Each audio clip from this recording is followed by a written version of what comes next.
Well, hi there everybody. You're traveling with Jack, and as always, my heavenly wife Pam.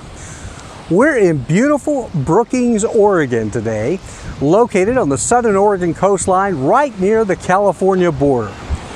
Stunning beaches, fantastic rock formations, and guess what?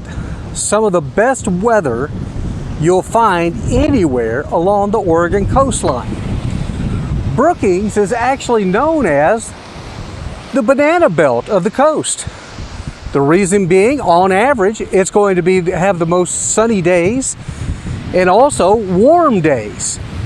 And by Oregon coastal standards, that means days in the 70s. Occasionally, though, we'll get some days in the 90s to near 100 degrees on the winds of what we call the Chetco effect. Now, if you ever lived in California, and I did for many years, we called them just plain old offshore winds, sometimes Santana winds. In the Santa Barbara area, they're called sundowner winds. The point being, these winds generate across the land and race down towards the coast. In the case of Brookings, they have the Chetco River that runs into Brookings and out to the Pacific. And as those winds funnel down through the Chetco River Canyon, it really heats up through a process called compression.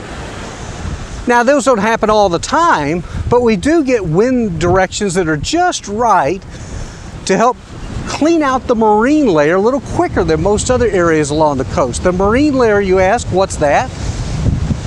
If you look out over the open ocean there, you can kind of see it. It's just a gray mass far offshore.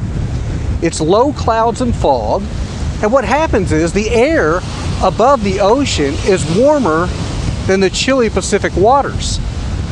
So the chilly Pacific cools and condenses the air mass above it, creating that coastal marine layer, which is prevalent not just in Oregon, but along the Washington coast and the California coastline as well.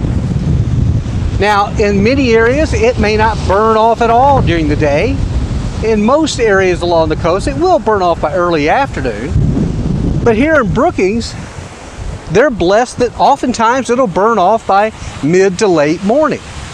Not all the time, but more times than not. And so that's why it tends to get a little warmer here, and it's called the banana belt. Mind you, Brookings has lots of fun things to do besides just the beaches. There's lots of trails here, both in the coastal range of mountains as well as coastal trails along the ocean. They've got a great little downtown.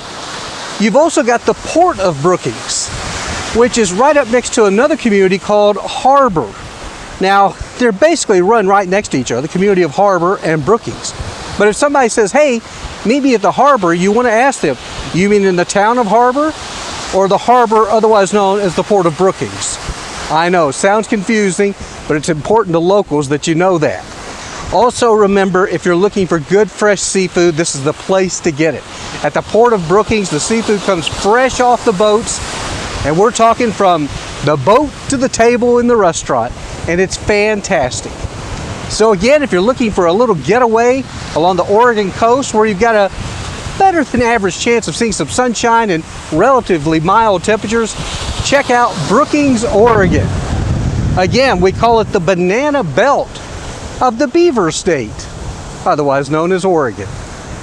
Be sure and tell your friends, your family, and anybody you know, subscribe to our channel, Traveling with Jack and Pam. You guys have a great day and a better tomorrow.